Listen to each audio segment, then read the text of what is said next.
చూస్తున్నారు, Kuwait ఎయిర్పోర్టుపై Iran భీకర దాడికి పాల్పడింది. కువైట్ ఎయిర్పోర్టులోని ఫ్యూయల్ ట్యాంకులపై డ్రోన్ అటాక్ చేసింది ఇరాన్. ఈ క్రమంలో ముడి చమురు లీకేజ్తో భారీగా మంటలు ఎగసిపడుతున్నాయి. ఇక్కడ మంటలను అదుపు చేసేందుకు తీవ్రంగా శ్రమిస్తోంది అక్కడి రక్షణ శాఖ. ఇన్ఫాక్ట్ ఎమర్జెన్సీ టీమ్ బ్రాసిన్ అనే డ్రోన్తో కువైట్ ఎయిర్పోర్టుపై ఇరాన్ అటాక్కి పాల్పడింది. కువైట్ ఎయిర్పోర్టు మూసివేతతో పెను ప్రమాదం తప్పింది. సరిగ్గా వారం కిందట కూడా కువైట్ ఎయిర్పోర్టుపై ఇరాన్ దాడికి పాల్పడింది. ఇరాన్ దాడుల నేపథ్యంలో ఫిబ్రవరి 28 నుంచి కువైట్ ఎయిర్పోర్ట్ను మూసేశారు అక్కడ అధికారులు. దాంతోపాటు కొన్ని కీలకమైన సెంటర్స్లో మరింత భద్రతను పెంచారు. ఏ క్షణానైనా దాడి జరగచ్చు అని చెప్పి అనుమానిత ప్రాంతాల దగ్గర ప్రజలను సురక్షిత ప్రాంతాలకు తరలించే ప్రయత్నం జరిగింది. అక్కడ అలర్ట్స్ని ఇస్తున్న పరిస్థితి కూడా మీరు చూడొచ్చు. భారీ సంఖ్యలో అక్కడికి అగ్నిమాపక శకటాలు అక్కడికి చేరుకుని మంటని అదుపులోకి తీసుకొచ్చే ప్రయత్నం జరుగుతున్నాయి. ఎమర్జెన్సీ టీం అక్కడికి చేరుకుంది. ఫైర్ ఫైటర్స్ అక్కడికి చేరుకుని మంటని అదుపులోకి తీసుకొచ్చే ప్రయత్నం జరుగుతోంది. ఆ విజువల్స్ మీరు చూడొచ్చు. ఇరాన్ ఎందుకు వాటిని టార్గెట్ చేసింది? ఇక్కడ ప్రధానంగా చెప్పే మాట ఏంటంటే యుఎస్ మిలిటరీ బేస్ ప్రెసెన్స్. కువైట్లో పెద్ద యుఎస్ బేస్ ఉన్నాయి. యుఎస్ ఎక్కడుంటే అక్కడే దాడి చేస్తామంటూ ఇరాన్ లాజికల్గా చెప్పే ప్రయత్నం చేస్తోంది. మరి ముఖ్యంగా కువైట్ ఒక మేజర్ ఆయిల్ ఎక్స్పోర్టర్. టార్గెట్ చేస్తే ప్రపంచ ఆయిల్ మార్కెట్ డిస్టర్బ్ అవుతుంది. యుఎస్ అలైస్ మీద ఒత్తిడి పెరుగుతుంది. గల్ఫ్ కంట్రీస్కి వార్నింగ్ ఇచ్చినట్టు ఉంటుంది. సౌదీ, యూఏఈ, కువైట్ ఈ మూడు కూడా యుఎస్ అలైస్ అంటే మిత్ర దేశాలు. మీరు యూఎస్కి సపోర్ట్ చేస్తే మీరు కూడా టార్గెట్లో ఉంటారని చెప్పడం. అండ్ డైరెక్ట్ యూఎస్ టెరిటరీ మీద అటాక్ చేయలేక గల్ఫ్ బేసెస్ ఇన్ఫ్రాస్ట్రక్చర్పై ఇండైరెక్ట్ వార్, ప్రాక్సీ వార్ అనుకోవచ్చు, లేకపోతే అసిమెట్రిక్ వార్ కింద మాట్లాడుకోవచ్చు ఇరాన్ జరుపుతున్న దాడులని. Kuwait oil exports mostly shipping disturb అవుతూ ఉంటుంది. అంటే ఈ ఆయిల్ ఎక్స్పోర్ట్స్ మీద కనుక దాడి చేస్తాయి అండ్ గ్లోబల్ ట్రేడ్ ఇంపాక్ట్ పడుతుంది. సో అందుకనే గత కొద్ది రోజులుగా దాడులు జరుపుతూ ఉంది. కువైట్కి చెందిన ఆయిల్ ట్యాంకర్ అల్ సల్మీ దగ్గర డ్రోన్ దాడికి దిగింది దుబాయ్ దగ్గర. దీంతో ఫైర్ అక్కడ అంటుకున్నప్పటికీ కూడా ఆయిల్ స్పిల్ అనేది పెను ప్రమాదం తప్పింది.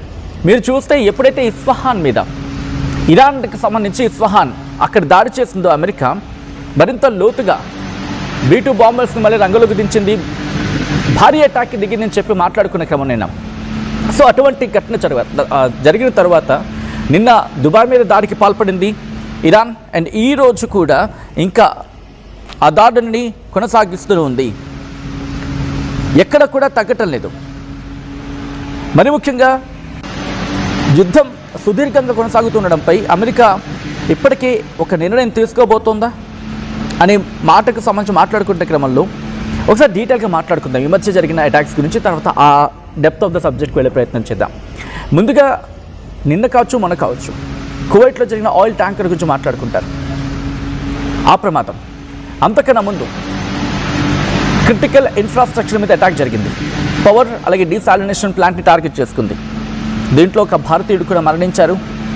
ఇది చాలా కీలకం, ఎందుకంటే నీటికి అలాగే విద్యుత్ సరఫరా మీద డైరెక్ట్ ఇంపాక్ట్ ఉంటుంది. ఒక భారతీయుడు మరణించిన క్రమం గురించి ఆందోళన చెందుతున్న పరిస్థితి కూడా. అయితే ఆ క్రిటికల్ ఇన్ఫ్రాస్ట్రక్చర్ మీద దాడి, మరి ముఖ్యంగా డీసాలినేషన్ ప్లాంట్ని టార్గెట్ చేసింది ఇరాన్. మొదటి నుంచి చెప్పుకొచ్చింది అది, మీరు కనుక మమ్మల్ని టార్గెట్ చేస్తే మేము కూడా మిమ్మల్ని టార్గెట్ చేస్తాం, మీరు విడిచిపెట్టి వెళ్ళిపోండి, లేకపోతే దాడి ఇంకా గట్టిగా ఉంటుంది అని అర్థం వచ్చేలా చెప్పుకొచ్చింది ఇరాన్ ఇటు గల్ఫ్ దేశాలకు. ఈ నేపథ్యంలోనే ఎనర్జీని టార్గెట్ చేసుకుంటోంది. కువైట్ రిఫైనరీపై దాడి జరిగింది. ఇది ఎనర్జీ వార్లో కీలక మార్పు అని చెప్పి మాట్లాడుకుంటున్న క్రమం. ఇక మార్చి 6 నుంచి 7 తారీఖులో ఒక వేవ్ ఆఫ్ అటాక్స్ అయితే ఏకంగా 14 బాలిస్టిక్ మిజైల్స్ని ప్రయోగించింది. 20కి పైగా డ్రోన్లను ఇంటర్సెప్ట్ చేయడం జరిగింది. అంటే 20కి పైగా డ్రోన్స్ని ఇంటర్సెప్ట్ చేశామని చెప్పి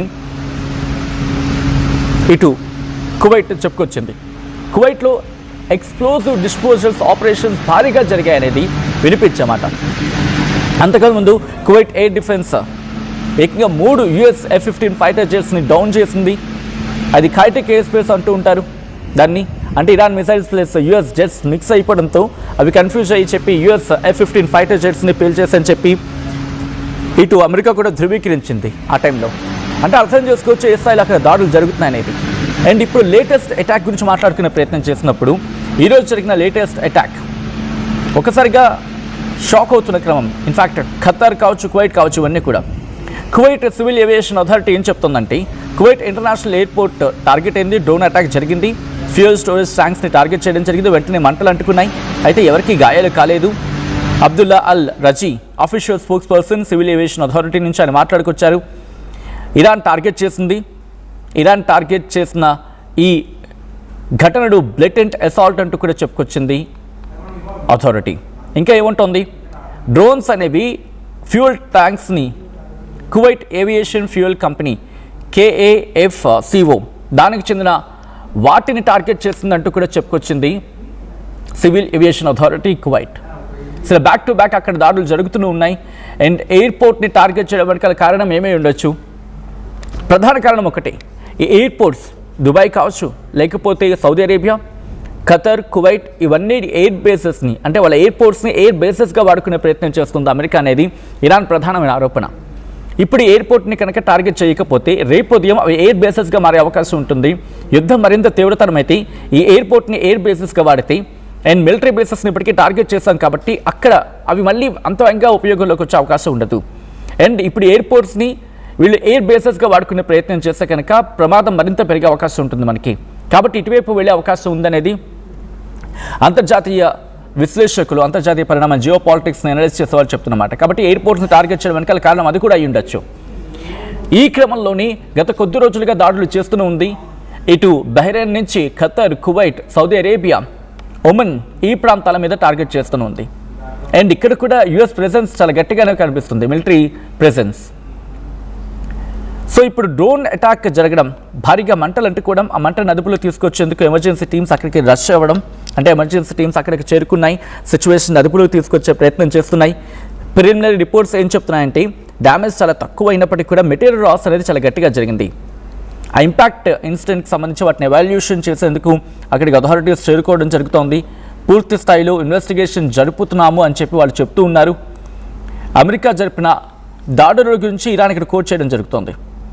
అండ్ ఫస్ట్లీ మనం మాట్లాడుకుంటే ఎప్పుడైతే 28వ తారీఖున ఫిబ్రవరి 28న యుద్ధం ప్రారంభమైందో ఇరాన్ రిటాలియేషన్ కువైట్లోని అలీ అల్ సైలం ఎయిర్ బేస్ని, యుఎస్ బేస్ని టార్గెట్ చేసుకుంది. మిసైల్స్లో డ్రోన్స్తో విరుచుకుపడింది. కువైట్ ఎయిర్పోర్ట్ దగ్గరే ఎక్స్ప్లోషన్స్ జరిగాయి. దాదాపు 90కి పైగా మిసైల్స్ను ప్రయోగించింది, వందలాది డ్రోన్స్ను ప్రయోగించింది. అయితే ఇక్కడ కువైట్ ఏం చెప్పుకొచ్చింది, చాలా వరకు ఇంటర్సెప్ట్ అయ్యాయి. అయితే కొంతమందికి మాత్రం గాయాలవ్వడం జరిగింది. దాదాపు 32 మందికి సివిలియన్స్కి గాయాలయ్యాయని చెప్పి కువైట్ చెప్పుకొచ్చినమాట. అండ్ ఆ తర్వాత మార్చి 1 నుంచి 3వ తారీఖు మధ్యలో కూడా దాడులు జరిగాయి. కువైట్ ఎయిర్ డిఫెన్స్ సిస్టమ్ అక్కడ మిసైల్స్ని, డ్రోన్స్ని షాట్ డౌన్ చేసిందని చెప్పుకొచ్చింది. గల్ఫ్ మొత్తం మీద కోఆర్డినేటెడ్ అటాక్స్ కొనసాగాయని చెప్పి ఆ క్రమంలో ఇంటర్నేషనల్ మీడియా కోట్ చేసింది. యుఎస్ ఫెసిలిటీస్ ఉన్న ప్రాంతాలపై రిపీటెడ్గా దాడులు జరిగాయి మార్చి మొదటి వారంలో. ఈ క్రమంలోని అమెరికాకు చెందిన 3 యుఎస్ F-15 ఫైటర్ జెట్స్ని పేల్చేయడం జరిగింది కువైట్. అది ఫ్రెండ్లీ వార్ ఏదో అంటూ ఉంటారు దాన్ని. సో దాని గురించి మాట్లాడుకున్న సందర్భం. ఈరోజు కువైట్ని టార్గెట్ చేయడం వెనకాల కారణం ఏమై ఉంటుంది? ఒకటే చెప్తోంది ఫస్ట్ నుంచి, వీళ్ళంతా కూడా ఒకటే మాట మీద ఉన్నారు. యుఎస్ మిలిటరీ బేసెస్ని అక్కడి నుంచి తరలించడం లేదు, ఇంకా మా మీద దాడి చేసేందుకు యుఎస్కు అనుకూలంగా మారుతున్నారు. కాబట్టి వీళ్ళు ఇక్కడి నుంచి వెళ్ళేలా ఖతర్ కావచ్చు, కువైట్ కావచ్చు, గల్ఫ్ కంట్రీస్ వీళ్ళు ఫోకస్ చేయాలి, వీళ్ళని పంపించేయాలి. అండ్ ఇప్పటికైతే మాత్రం ఈ దాడులు ఆగేలా కనిపించడం లేదు. కువైట్ ఇంటర్నేషనల్ ఎయిర్పోర్ట్, ఒకసారి దాని గురించి మాట్లాడుకునే ప్రయత్నం చేద్దాం. సో కువైట్ ఇంటర్నేషనల్ ఎయిర్పోర్ట్ ఎందుకంత కీలకం కువైట్కి అనేది? కువైట్ ఇంటర్నేషనల్ ఎయిర్పోర్ట్ ఎందుకు అంత కీలకం అనేది మరి కాసేపట్లో మాట్లాడుకునే ప్రయత్నం చేద్దాం. ఎందుకంటే ఇది వాళ్లకు సంబంధించింది అయినప్పటికీ కూడా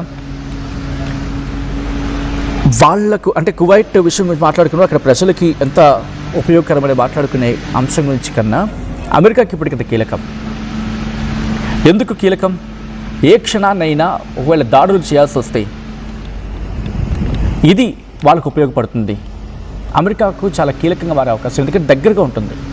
మ్యాప్లో చూపించే ప్రయత్నం చేస్తాను, మ్యాప్లో చూసే ప్రయత్నం చేయండి ఒకసారి ఇఫ్ యూ హ్యావ్ మ్యాప్స్. ఎందుకంటే కువైట్ వాళ్ళకి చాలా దగ్గరగా ఉంటుంది ఇరాన్కి. మహా అయితే అంటే మీకు కంపేర్ చేసుకున్నప్పుడు దుబాయ్ తర్వాత అంత క్లోజ్గా ఉండేది ఇరాన్కి కువైట్ మాత్రమే. దుబాయ్ తర్వాత ఖతర్ కూడా కొంచెం లోపలికి ఉంటుంది, అండ్ బహ్రెయిన్ కూడా కొంచెం లోపల ఉంటుంది. ఆ తర్వాత కువైట్ మాత్రమే కాస్త దగ్గరగా ఉంటుంది. కాబట్టి ఇది చాలా కీలకం. గల్ఫ్ ప్రాంతం ద్వారా ప్రపంచంలో ఎల్ఎన్జీ గురించి మాట్లాడుకున్న సందర్భంలో కూడా దీని గురించి మాట్లాడుకుంటూ ఉంటారు. సో అంతటి కీలకమైన ప్రెజెన్స్ ఉంది. సో భౌగోళికంగా చూసుకున్న కువైట్ పర్షియన్ గల్ఫ్లో ఉంది. ఇరాన్కు చాలా దగ్గరగా, దాదాపు 300 నుంచి 400 కిలోమీటర్ల దగ్గరలో ఉంటుంది.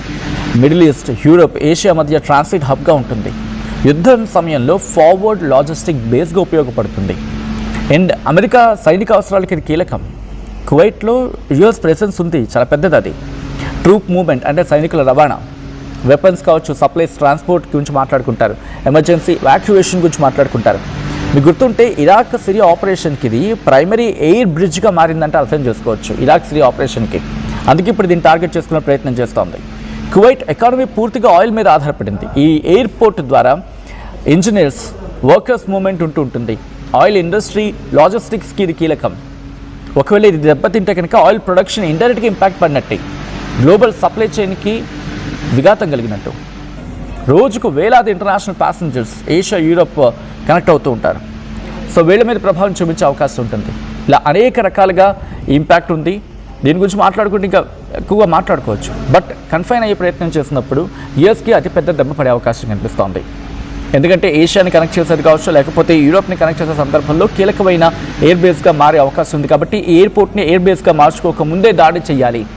మా మీద దాడులకి ఉపక్రమించే కన్నా ముందు, అమెరికా ఇంకా తీవ్రంగా దిగే కన్నా ముందే మేము దాడులు చేయాలని చెప్పి ఇక్కడ ఇరాన్ సిద్ధమవుతోంది. ఇస్ఫహాన్ మీద దాడి తర్వాత నిన్న దుబాయ్ మీద దాడి జరిగింది. చాలా లోతుగా దాడి చేసే ప్రయత్నం చేసింది. ఆ తర్వాత మాట్లాడుకునే క్రమంలో కువైట్ మీద కూడా అదే ప్రభావం చూపించింది. సో మీరేమనుకుంటున్నారు? కువైట్ని ఇంకా టార్గెట్ చేసే అవకాశం కనిపిస్తుంది అనుకుంటున్నారా? ఈ కథను మిమ్మల్ని కాస్త కలవరపరచచ్చు. అయితే మిమ్మల్ని కలవరపడ గురించిన మార్పు ఉద్దేశం కాదు, కానీ ఇటువంటి కథనాలు చూసినప్పుడు కాస్త కలవరపడే అవకాశం ఉంటుంది. కాబట్టి దీనికి సంబంధించి తగిన జాగ్రత్తలు తీసుకోవాలని ఆర్టీవీ సూచించడం జరుగుతోంది. This is disturbing content, video discussion is highly advised. మీరేమనుకుంటున్నారు? కామెంట్ చేసే ప్రయత్నం చేయండి.